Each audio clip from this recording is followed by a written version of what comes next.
இன்றைக்கி அமீன் குக்ஸில் நல்ல டேஸ்டியான ரெட் சாஸ் வீட் பாஸ்தா பண்ணுறது எப்படின்னு பார்க்கலாம். இந்த மாதிரி எக்ஸைட்டிங் ரெசிபீஸ்க்கு அமீன் குக்ஸை ஃபாலோ பண்ணிக்கோங்க. ஃபஸ்ட்டு ஒரு பவுலில் 1 கப் கோதுமை மாவு கூட உப்பு தண்ணி சேர்த்து இதை நல்லா சப்பாத்தி மாவு பதத்துக்கு அதை பிணைஞ்சு எடுத்துக்கலாம். இப்போ ஒரு 10 மினிட்ஸ் அது ரெஸ்ட் ஆனதுக்கு அப்புறமா இதை ஒரு ஒர்க் ஏரியாவில் ஷிஃப்ட் பண்ணிவிட்டு நல்லா தின்னாக ஸ்ப்ரெட் பண்ணிக்கோங்க.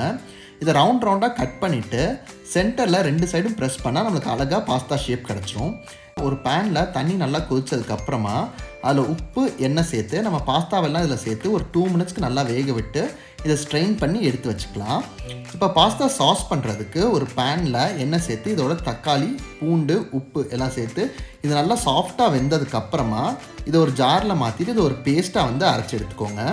இப்போ அதே பேனில் கொஞ்சம் பட்டர் சேர்த்து பொடியாக நறுக்கின பூண்டு, இது கூட நம்ம ரெடி பண்ணி வச்சுருந்த tomato paste, ketchup, fresh cream எல்லாம் சேர்த்து நல்லா ஒரு மிக்ஸ் கொடுத்துட்டு இது கூட ஆரிகானோவும் சில்லி ஃப்ளேக்ஸும் ஆட் பண்ணிவிட்டு நம்ம ரெடி பண்ணி வச்சுருந்த வீட் பாஸ்தாவை இதில் ஆட் பண்ணி ஒரு 3 மினிட்ஸ் குக் பண்ணிக்கோங்க. இது நல்லா குக் ஆனதுக்கப்புறமா மேலே ஒரு ஸ்லைஸ் சீஸ் ஆட் பண்ணிங்கன்னா நல்லா க்ரீமியாகவும் எம்மியாகவும் இருக்கும். இதோட ஃபுல் ரெசிபி டிஸ்கிரிப்ஷனில் கொடுத்துருக்கேன். இன்னொரு ரெசிபியில் பார்க்கலாமா?